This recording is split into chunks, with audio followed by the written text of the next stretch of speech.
ಕನ್ನಡ ನಾಡು ಇದು ಕನ್ನಡಿಗರ ನಾಡಿಮಿಡಿತ.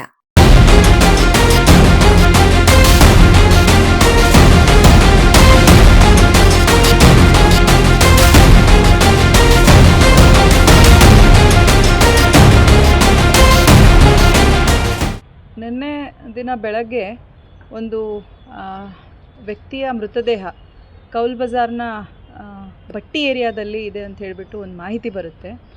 ERSSಗೆ ಬಂದಿದ್ದು ಕೌಲ್ ಬಜಾರ್ ಪೊಲೀಸ್ ಸ್ಟೇಷನಿಂದ ಇಮಿಡಿಯೇಟಾಗಿ ಆಫೀಸರ್ಸು ಸ್ಪಾಟ್ಗೆ ಹೋಗ್ತಾರೆ. ಅಲ್ಲಿ ತಿಳಿದು ಬಂದಿದ್ದೇನಂತಂದರೆ ಒಬ್ಬ ವ್ಯಕ್ತಿ ಸುಮಾರು 21 ವರ್ಷ ವಯಸ್ಸು, ಅವನು ಮೃತದೇಹ ನಬಿ ರಸೂಲ್ ಅಂತ ಹೇಳಿಬಿಟ್ಟು ಅವನ ಮೃತದೇಹ ಅದು. ಸೊ ಈ ಕುರಿತು ಅವನ ಅಣ್ಣ ಠಾಣೆಗೆ ಬಂದು ದೂರನ್ನು ದಾಖಲಿಸ್ತಾರೆ. ಇದನ್ನು ಕೌಲ್ ಬಜಾರ್ ಪೊಲೀಸ್ ಸ್ಟೇಷನಲ್ಲಿ 137/26 ಅಡಿಯಲ್ಲಿ ನಿನ್ನೆ ಬೆಳಗ್ಗೆ ಅಂಡರ್ 103 ಸಬ್ಸೆಕ್ಷನ್ 1 BNS ಅಲ್ಲಿ ಪ್ರಕರಣವನ್ನು ದಾಖಲಿಸಲಾಗ್ತದೆ.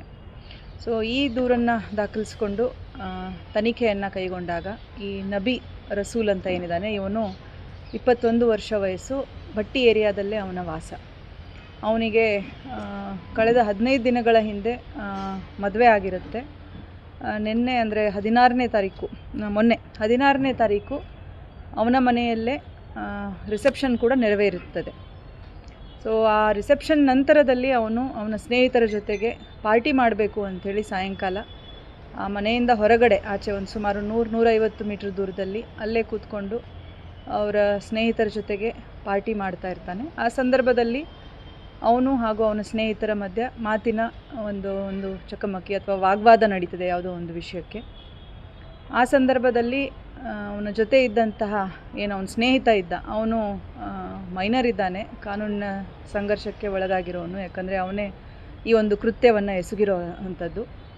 ಅವನು ಸುಮಾರು 17 ವರ್ಷ ವಯಸ್ಸು. ಇವನು ಸ್ವಲ್ಪ ಗಲಾಟೆ ಆಗಿಬಿಟ್ಟು ರಾತ್ರಿ ಹೊತ್ತು ಸುಮಾರು 8ರಿಂದ 10 ಗಂಟೆ ಮಧ್ಯದಲ್ಲಿ ಅವಧಿಯಲ್ಲಿ ಈ ಒಂದು ಘಟನೆ ನಡೆದಿರುವಂಥದ್ದು. ಸೊ ಅವನು ಒಂದು ಚಾಕು ಅಥವಾ ಡ್ಯಾಗರ್ ಏನಂತೀವಿ ಅದನ್ನು ಬಳಸಿ ಈ ವ್ಯಕ್ತಿಯನ್ನು ಹತ್ಯೆ ಮಾಡಿರುವಂಥದ್ದು ವಾಗ್ವಾದ ನಡೆದ ನಂತರ. ಸೊ ಹತ್ಯೆ ಮಾಡಿ ಆನಂತರದಲ್ಲಿ ಅಲ್ಲಿಂದ ಪರಾರಿಯಾಗಿರ್ತಾನೆ. ಈ ಒಬ್ಬ ಕಾನೂನು ಸಂಘರ್ಷಕ್ಕೆ ಒಳಗಾಗಿರೋವಂಥ ವ್ಯಕ್ತಿ ಇದ್ದಾನೆ, ಅವನು ಹುಡುಗ ಬಾಲಕ, ಅವನು ಕೂಡ ಅದೇ ಏರಿಯಾದಲ್ಲಿ ವಾಸ ಮಾಡಿರೋವಂಥವನು, ಭಟ್ಟಿ ಏರಿಯಾದಲ್ಲಿ. ಸೊ ಅಲ್ಲಿಂದ ಅವನು ಈ ವಿಷಯವನ್ನು ಕುರಿತು ಅವನ ಪರಿಚಯ, ಅವನ ಬ್ರದರ್ ಹಾಗೆ ಇನ್ನಿಬ್ಬರು ಮಿತ್ರರಿಗೆ ಈ ವಿಷಯನ ತಿಳಿಸ್ತಾನೆ. ಸೊ ಅವರು ಮುಂದೆ ಇದನ್ನು ಕುರುಹುಗಳನ್ನು ನಾಶ ಮಾಡಲಿಕ್ಕೆ ಸ್ವಲ್ಪ ಸಹಕರಿಸಿರುವಂಥದ್ದು ನಮ್ಮ ತನಿಖೆಯಲ್ಲಿ ಇಲ್ಲಿವರೆಗೆ ತಿಳಿದು ಬಂದಿರುವಂಥದ್ದು. ಅವರ ಹೆಸರುಗಳು ತಾಹಿರ್, ಸಲ್ಮಾನ್ ಹಾಗೂ ಸಮೀರ್. ಇವರನ್ನು ಕೂಡ ಸಾಕ್ಷಿ ನಾಶದ ಕುರಿತು ನಾವೀಗಾಗಲೇ ಅದರಲ್ಲಿ 2 ಬಂಧಿಸಲಾಗಿದೆ. ಈ ಕಾನೂನಿನ ಸಂಘರ್ಷಕ್ಕೆ ಒಳಗಾಗಿರುವಂತಹ ಬಾಲಕ ಏನದಾನೆ ಅವನನ್ನು ಕೂಡ ಈಗಾಗಲೇ ಬಂಧಿಸಲಾಗಿದೆ. ಸೊ ತನಿಖೆಯಲ್ಲಿ ಈ ಕಾನೂನು ಸಂಘರ್ಷಕ್ಕೆ ಒಳಗಾಗಿರೋ ಬಾಲಕನಿಂದ ನಾವು ಈಗಾಗಲೇ ಒಂದು ಚಾಕುವನ್ನು, ಕೃತ್ಯಕ್ಕೆ ಬಳಸಿರುವಂಥ ಚಾಕುವನ್ನು ಹಾಗೂ ಅವನು ಕೃತ್ಯ ಮಾಡಿದಾಗ ಅವನು ಹಾಕಿರುವಂಥ ಬಟ್ಟೆಗಳು, ಅದನ್ನು ಆನಂತರದಲ್ಲಿ ಅಲ್ಲೇ ಸ್ವಲ್ಪ ಮುಂದೆ ಒಂದು ಜಾಗದಲ್ಲಿ ಸುಟ್ಟು ಹಾಕಿದ್ದು, ಆ ಜಾಗವನ್ನು ಅವನು ತೋರಿಸಿದಂತೆ ಅದನ್ನು ಕೂಡ ನಮ್ಮ ಸೋಕೋ ಟೀಮ್ ಜೊತೆಗೆ ಪರಿಶೀಲನೆ ಮಾಡಿ ತನಿಖೆಯನ್ನು ಕೈಗೊಂಡಿದ್ದೇವೆ. ಸೊ ಈ ಒಂದು ಕೃತ್ಯವನ್ನು ಅತ್ಯಂತ ಗಂಭೀರವಾಗಿ ಪರಿಗಣಿಸಿ ನಮ್ಮ ಕೌಲ್ ಬಜಾರ್ ಇನ್ಸ್ಪೆಕ್ಟರ್ ಷಣ್ಮುಖಪ್ಪ ಹಾಗೂ ಅವರ ತಂಡದವರು, ಹಾಗೆ ನಮ್ಮ DYSP ಗೋವಿಂದರಾಜು ಅವರ ನೇತೃತ್ವದಲ್ಲಿ ಈ ಒಂದು ಕೇಸನ್ನು ಇಮಿಡಿಯೇಟಾಗಿ ಕ್ರ್ಯಾಕ್ ಮಾಡಿರುವಂಥದ್ದು, ಹಾಗೆ ಆರೋಪಿಗಳನ್ನು ಬಂಧಿಸಿರುವಂಥದ್ದು ಶ್ಲಾಘನೀಯವಾಗಿದೆ. ಈ ತನಿಖೆಯನ್ನು ಆದಷ್ಟು ಬೇಗ ನಾವು ಸಂಪೂರ್ಣ ಮುಗಿಸಿ ಚಾರ್ಜ್ ಶೀಟನ್ನು ಕೋರ್ಟಿಗೆ ಸಬ್ಮಿಟ್ ಮಾಡುವಂಥದ್ದು ನಮ್ಮ ಉದ್ದೇಶ ಆಗಿದೆ. ರೀಸನ್ನು ಕೆಲವೊಂದು ಮಾತುಗಳು ಅವನಿಗೆ, ಆ ಬಾಲಕನಿಗೆ ಸ್ವಲ್ಪ ಹಾರ್ಷ್ ಅನಿಸಿರುವಂಥದ್ದು ಅಂತ ತಿಳಿಸ್ತಾನೆ. ಅವನು ಕೆಲವು ತಾಯಿಗೆ ಸಂಬಂಧಪಟ್ಟಂಗೆ ಏನೋ ಮಾತಾಡಿದ್ದಾನೆ, ಆ ಥರದ್ದು ಕೆಲವು ಕೆಟ್ಟ ಪದಗಳನ್ನು ಬಳಸಿದ್ದಾನೆ ಅವನು, ಬಳಸ್ತಾ ಅಂಥೇಳಿ. ಸೊ ಹಾಗಾಗಿ ಅಲ್ಲಿ ಅವ್ರಿಗಿಬ್ರಿಗೂ ಕೈಗೆ ಇದಾಗಿ ಗಲಾಟೆ ಆಗಿ ಆನಂತರ ಅದು ಪರಿವರ್ತನೆ ಆಗಿ ಆ ಚಾಕು ಯೂಸ್ ಮಾಡಿ ಹೊಡೆದಿರುವಂಥದ್ದು. ಯುವತಿಯ ಕುಟುಂಬಕ್ಕೆ ಈ ಕೊಲೆಗೆ ಯಾವುದೇ ರೀತಿಯ ಸಂಬಂಧ ಇಲ್ಲ. ಇದರಲ್ಲಿ ಪ್ಯೂರ್ಲಿ ಅವರಿಬ್ಬರು ಆ ಸಂದರ್ಭದಲ್ಲಿ ಅವರು ಪಾರ್ಟಿ ಅಂತಂದರೆ ಒಂದು ಸ್ವಲ್ಪ ಲಿಕ್ಕರ್ ಅಂದರೆ ಡ್ರಿಂಕ್ಸ್ ಮಾಡಿರೋ ಅಂಥದ್ದು. ಸೊ ಆ ಡ್ರಿಂಕ್ಸಿನ ಒಂದು ಇಂಪ್ಯಾಕ್ಟಲ್ಲಿ ಇಬ್ಬರ ಮಧ್ಯೆ ಗಲಾಟೆ ಜಾಸ್ತಿ ಆಗಿದ್ದು ಅವನು ಬಾಲಕ ಅದನ್ನು ಈ ಕೃತ್ಯವನ್ನು ಎಸಗಿರುವಂಥದ್ದು.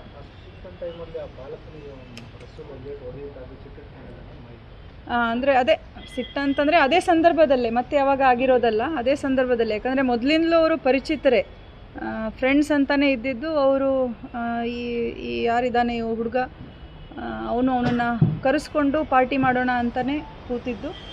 ಆ ಸಂದರ್ಭದಲ್ಲಿ ನಡೆದಿರುವಂಥದ್ದು. ಸಿಟ್ಟು ಕೈ ಮಿಲಾಯಿಸಿದ್ದಾರೆ. ಮೊದಲು ಸ್ವಲ್ಪ ಎಳೆದಾಟ ಆಗಿದೆ ಇಬ್ಬರ ಮಧ್ಯೆ, ಆನಂತರದಲ್ಲಿ ಈ ಕೃತ್ಯವನ್ನು ಎಸಗಿರುವಂಥದ್ದು. ಯಾರು?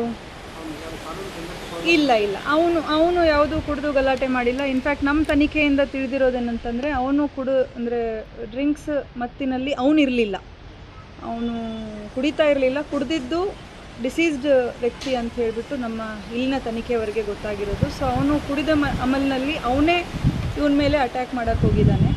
ಆ ನಂತರ ವಾಪಸ್ ಆ ಹುಡುಗ ಈ ಕೃತ್ಯವನ್ನು ಎಸಗಿರುವಂಥದ್ದು. Very small reason.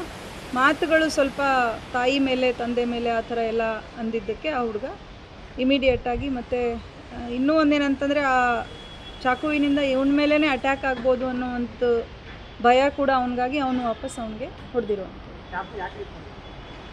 ಅವ್ನು ರೆಗ್ಯುಲರಾಗಿ ಕ್ಯಾರಿ ಮಾಡ್ತಾ ಇದ್ದ ಅಂತ ನಮಗೆ ಇಲ್ಲಿವರೆಗೆ ಗೊತ್ತಾಗಿರೋಂಥ. ಯಾರು ಡಿಸೀಸ್ಡ್ ವ್ಯಕ್ತಿ ಇದ್ದಾನೆ ನಬೀರ್ ರಸೂಲು, ಅವ್ನು ಕ್ಯಾರಿ ಮಾಡ್ತಾ ಇದ್ದಂತಹ ಚಾಕು, ಅದನ್ನು ತಗೊಂಡು ಅವನಿಗೆ ಹಾಕಿರುವಂಥದ್ದು.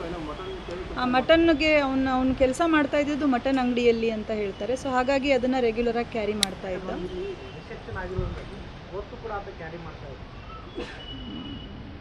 ಅದೀಗ ತಿಳ್ಕೊಳ್ಬೇಕಾಗ್ತದೆ. ಬಟ್ ಅವ್ನು ರೆಗ್ಯುಲರಾಗಿ ಕ್ಯಾರಿ ಮಾಡ್ತಾ ಇದ್ದಂತ ಅಂತ ಹೇಳಿಬಿಟ್ಟು, ಯಾಕಂದರೆ ಅವ್ನು ಮೇನ್ಲಿ ಇದ್ದಿದ್ದೆ ಅದೇ ಮಟನ್ ಅಂಗಡಿಯಲ್ಲಿ ಕೆಲಸ ಮಾಡ್ತಾ ಇದ್ದದ್ರಿಂದ ಅವನ ಜೊತೆಗೆ ಯಾವಾಗಲೂ ಅದು ಇರ್ತಿತ್ತು ಅಂತ ಹೇಳ್ತಾರೆ.